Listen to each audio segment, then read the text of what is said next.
I would first like to compliment the Bombay Chamber of Commerce and Industry for organizing this interaction. I'm glad to see your interest in Cambodia. Cambodia is an important partner for India politically as well as commercially, and especially in the framework of the ASEAN. We have Cambodia is an important member of the ASEAN and an important partner for India in our Act East policy. As you know, we have had a very long civilizational relation with Cambodia. It has, you can see nowhere in the world, I think you can see this imprint of the Indic culture and civilization that you can see in this country, whether it is in architecture.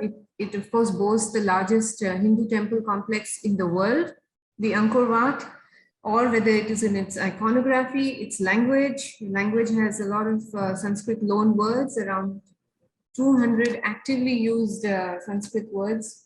Names are similar, so is the diet, and sartorial sense. So it feels like being at home, and although it is still, very different, and has a lot of great influence of Indo-China, and of course, no wonder the French called it Indo-China when they came here in the early 1900s and even earlier.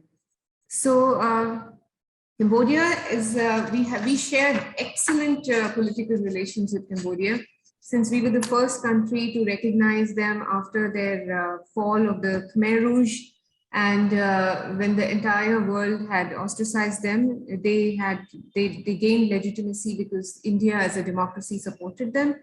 And therefore the political leadership, every time I meet any minister, will make a mention of how India has been so close to them, not just historically in the ancient times due to our civilizational connects, but due to our modern history of our political, connections after during the independence time, and thereafter as well, during the Cold War and so on. So unfortunately, this relationship has not been translated very well into a robust economic relationship, although there is so much of scope because we are so close to them politically and culturally.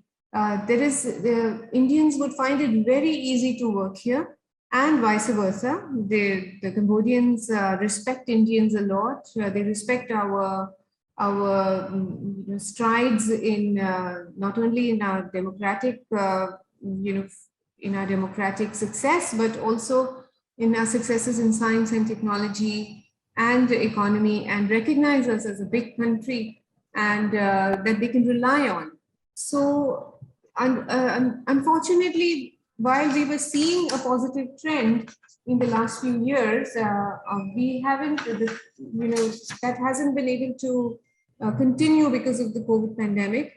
In 2021, the bilateral trade, once again bounced back and reached around 270 million mark from its level in 2020s when it remained at around 182 million and so on due to pandemic. There was this, there has been this gap, but the trend is positive, and we really need to work on it. And India needs to look at Cambodia not just as a small market of 16 million, but to look at an integrated market within the ASEAN framework,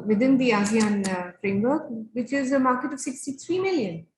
And a very robust market where Indian businesses can play a very, very positive and strong role. If we look at the bilateral trade between our two countries, India's main exports are bulk drugs, pharmaceuticals, auto parts, buffalo meat, tractors, fine chemicals, cotton, staple fibers, rubber articles, precious stones, transport equipment, machinery, and farm instruments. India mainly imports shoes, rubber, wooden products, pepper, turmeric, etc. from Cambodia. In the last few years, our exports have risen quite a lot. And we have, of course, we have these schemes of, Government of India to encourage exports from LDCs through duty-free tariff preferences. We've extended DFTP scheme to Cambodia since August 2008. Under this scheme, almost 98% of India's total tariff lines are covered, and we unilaterally provide preferential market access for exports from Cambodia. There are innumerable opportunities for Indian companies who are willing to set up shop in Cambodia, and one of the focus of the embassy, and one of my primary focus, is to see how we can build on these people-to-people and political contacts to develop trade and tourism between our two nations. Let me now go to try to give you a brief overview of the country. It has been experiencing around 7% growth rate for the last 2 decades. And it's a very private sector, business-friendly country. Private sector has expanded rapidly. There have been more than 2 years of structural reforms and a sound and stable financial system. They have a very smart finance minister, and they've made sure that their debt rates are not very high. Their economy doesn't really take any. The government doesn't take any drastic decisions regarding the economy that can be detrimental to the private sector. And during COVID, of course, its economy shrank by 3.1% in 2021. However, they have a very high rate of vaccination, as you know, one of the highest in the world. Almost 90% of Cambodia has been vaccinated. The country has opened fully from November 2021 and is looking forward to tourism as well as trade. There is no quarantine at all, and the travel regime is absolutely liberal. And I would therefore encourage all of you to form a delegation and come to Cambodia as soon as you can, because this is a very important year for India and Cambodia politically as well. Cambodia has taken over the ASEANship of the chairmanship of ASEAN. I'm sorry. And we are also celebrating the 70th year of our bilateral relations, India-Cambodia bilateral relations. We recognize them even 1 year before their independence. So you can see how deep our relationship with them is. The COVID pandemic, the negative effects on the economy are expected to alleviate, and it has bounced back with a positive growth rate of 2.4%, and by 2024, we expect a growth rate of 4% again. Recent studies have shown, and my interactions with a lot of Cambodian businesses and ministers here have shown that they are very interested in quoting Indian businesses and investments, especially in the sector of healthcare. We see a lot of, as I said, pharmaceuticals is our largest export. What they would like to see, and what we should actually focus on, is to have a production center here in, manufacturing of pharmaceuticals, because mostly now it is just trade. And what we would like to encourage you to do is to meet the pharmaceutical industry representatives here and have an interaction with them and see what the interest is like and whether it makes sense for our industry to come here in the pharma sector. Vaccines, the government has a lot of long-term and ambitious plans to start vaccine production in the country, and they are exploring private sector partnership in this area as well.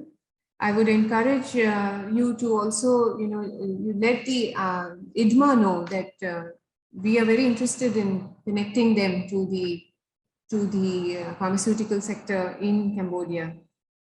We also see a lot of medical tourism from Cambodia. Even during the pandemic, we have been issuing visas for at least 100 Cambodians, 100 around that many to go to India, and they are going via all sorts of circuitous routes through Dubai and so on, even during the pandemic. So you can imagine when there is a good air connection between the two countries, this sector can really bloom. And I would therefore encourage hospitals to look at setting up hospitals in Cambodia. While the Cambodian population is quite young, they do suffer from kidney and liver diseases due to lifestyle changes. And this is one of the major reasons why they travel to India for medical tourism. Apart from health and medical tourism, IT and is another sector where we have complementarities where we really need to one could focus on. Agriculture, of course, is the main pillar of Cambodian economy, and they are looking for a preferential trade agreement with us, rather a free trade agreement. Most of their export goes to China, Vietnam, and Thailand. Just 10% of domestic product is processed in the country. So therefore, food processing, especially in cashews, mangoes, cassava, there is a huge option, huge potential for Indians to come and look for setting up their production processing units, and we'll be happy to find partners for you if you are interested, any of you are interested in coming. Fintech is another area, and AI and financial services, where Cambodia has a lot of potential. I would encourage you to look at that. And of course, there is always, potential for our IT companies to look at e-learning and e-medicine and so on. Cambodia is looking to change from a labor-intensive to a knowledge-intensive environment, and therefore this is a very good time for India to step in and look at Cambodia.